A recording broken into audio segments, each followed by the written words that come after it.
नमस्कार दोस्तों, स्वागत है आपका हमारे यूट्यूब चैनल पर। और जैसा कि आपको पता है, हम एमसीक्यूज़ की सीरीज कर रहे हैं और अभी तक हम 170 क्वेश्चन तक पहुंच चुके हैं। आज हम देखेंगे 171। और इन सारे एमसीक्यूज़ के अगर आपको नोट्स चाहिए हैं तो आप हमें ऑर्डर कर सकते हैं। इसके लिए आपको हमें मेल करना है लैब टेक्नोलॉजिस्ट दिनेश 190@gmail.com। ये मेल आईडी आपको हमारे इस वीडियो के डिस्क्रिप्शन पे मिल जाएगा, आप वहाँ पर देख सकते हैं। ठीक है, स्पेलिंग आप अच्छे से लिखें ध्यान से, ताकि आपका मेल गलत जगह ना पहुँचे और आपको हमारा रिप्लाई मिल सके, प्रोसीजर का मालूम चल सके। अब हम यहाँ पर बात करेंगे 171 क्वेश्चन। यहाँ पर आपको देखने को मिल रहा है कि डेप्थ ऑफ फर्ज रोसेंथेल काउंटिंग चैम्बर, जो आप काउंटिंग चैम्बर आपका होता है जिसमें आप आरबीसी डब्ल्यूबीसी प्लेटलेट्स काउंट करते हैं। ठीक है, उसका यहाँ पर डेप्थ पूछा है। तो डेप्थ जब आप देखेंगे तो अधिकतर बुक्स में और अ, बाकी जगह पर भी आप देखेंगे तो 0.2 mm आपको देखने को मिलता है। ठीक है, तो यहाँ पर करेक्ट आंसर सी है। सी वाला ऑप्शन है करेक्ट आंसर। ठीक है, इसमें कुछ ज़्यादा डिस्कशन करने का है नहीं। तो काउंटिंग चैम्बर से बहुत सारे क्वेश्चन आते हैं, इसलिए आप उसको अच्छे से पढ़िए ताकि आपका आंसर सही हो सके। यहाँ पर फिर उसी सवाल पूछा गया है, नंबर ऑफ़ लार्ज स्क्वायर। ठीक है, तो काउंटिंग चैम्बर का जो लार्ज स्क्वायर होते हैं वो कितने होते हैं, नंबर्स पूछा है। तो यहाँ पर आपके 16 आएगा, 16। ठीक है, तो करेक्ट आंसर आपका क्या हो जाएगा, 16। बाकी ऑप्शन इसमें गलत दिए। चलिए, अगर आपको आंसर पता है तो आप आंसर करते जाइए। और उसके बाद 173 क्वेश्चन बड़ा इंटरेस्टिंग सवाल है और इनमें से भी सवाल बहुत सारे बनते हैं ऑब्जेक्टिव क्वेश्चन आपके कंपटीशन एग्जाम में, तो आप इनको याद रखिएगा। ठीक है, अलग अलग तरीके से बनते हैं, कैसे बनते हैं मैं इसमें आपको एक्सप्लेन करूँगा। जैसे यहाँ पर पूछा है RBC diluting fluid includes the following except.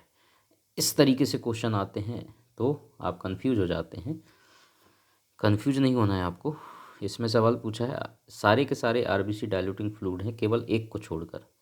ठीक है, तो वो केवल एक कौन सा है, सी वाला है, टर्क्स फ्लूइड, जो कि ये आपका हेमेटोलॉजिकल स्टेन होता है। ठीक है, ये आपका आरबीसी डाइल्यूटिंग फ्लूइड नहीं है।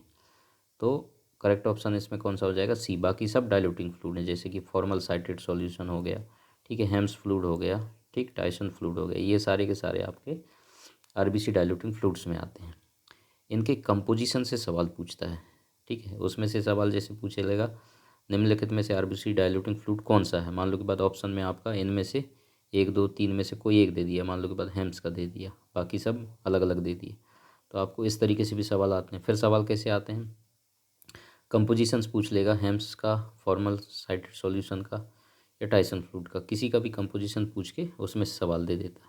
तो आप ये ध्यान रखना, आप लोग अच्छे से पढ़ लेना, इनके सारे के कंपोजिशंस बहुत इंपॉर्टेंट है। मैं आपको हिंट दे दिया सवाल कैसे बनते हैं। ठीक है, उसके बाद 174 normal RBC count in adult. इनमें बहुत कन्फ्यूजन होता है, आप ज़्यादा इन पे गौर करते होंगे, देखते भी होंगे कंपटीशन एग्ज़ाम में, क्योंकि हर बुक में हर लेबोरेटरीज़ का अलग अलग नॉर्मल रेंज होता है, लेकिन फिर भी ज़्यादा फ़र्क नहीं होता, लगभग सेम ही होता है। एग्जैक्ट तो आपको किसी भी लेबोरेटरीज़ में देखने को नहीं मिलेगा। ठीक है, तो जैसे कि हम अपने लेबोरेटरीज़ में जो रिपोर्ट देते हैं तो वो मेल में अगर देते हैं तो वो देते हैं 4.5 से 5.5, और फीमेल में हम लोग देते हैं 3.8 से 4.8। ठीक है, तो यहाँ पर जो आपका करेक्ट ऑप्शन हो जाएगा आरबीसी काउंट अडल्ट मेल का, ठीक है, वो आपका बी वाला हो जाएगा। ठीक है, तो ये आपका करेक्ट ऑप्शन आएगा इसमें। समझ में आ गया। तो नॉर्मल वैल्यू आप याद रखिए सभी का, और जो एक्सपीरियंस रहते हैं, काम करते हैं लेबोरेटरीज़ में, उनको मालूम रहता है कि कितना, और जो रटने वाले होते हैं उनको ये अंदाज़ा नहीं होता है कि किस रेंज में वो नॉर्मल रेंज आ सकता है।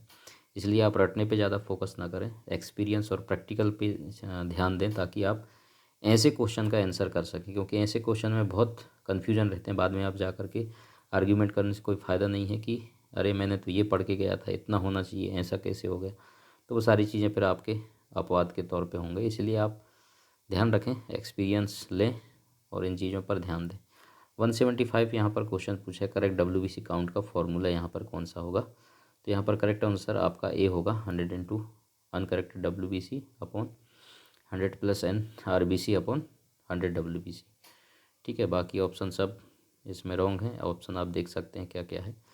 तो इस तरीके से कुछ था आज के MCQs हमारे, और इसी तरीके से हम इंटरेस्टिंग और भी MCQs लाते रहेंगे। हमारे साथ जुड़े रहिए, और चैनल पर पहली बार हैं सब्सक्राइब करके रखें, बेल आइकन दबा के रखें ताकि आपको नोटिफिकेशन मिल सके नए वीडियोस के। और आने वाले समय में और भी इंटरेस्टिंग MCQs हम आप लोगों के लिए लेते आएंगे। और हमारा मेन चैनल भी एक लैब टेक्नोलॉजिस्ट दिनेश के नाम पे, उस पर भी आप जाकर सब्सक्राइब कर लीजिए ताकि वहाँ पर भी हम लेक्चर लेते रहते हैं, थ्योरी क्लासेस, प्रैक्टिकल चीज़ें, तो उसमें भी आप वीडियो देख सकते हैं। Thank you so much.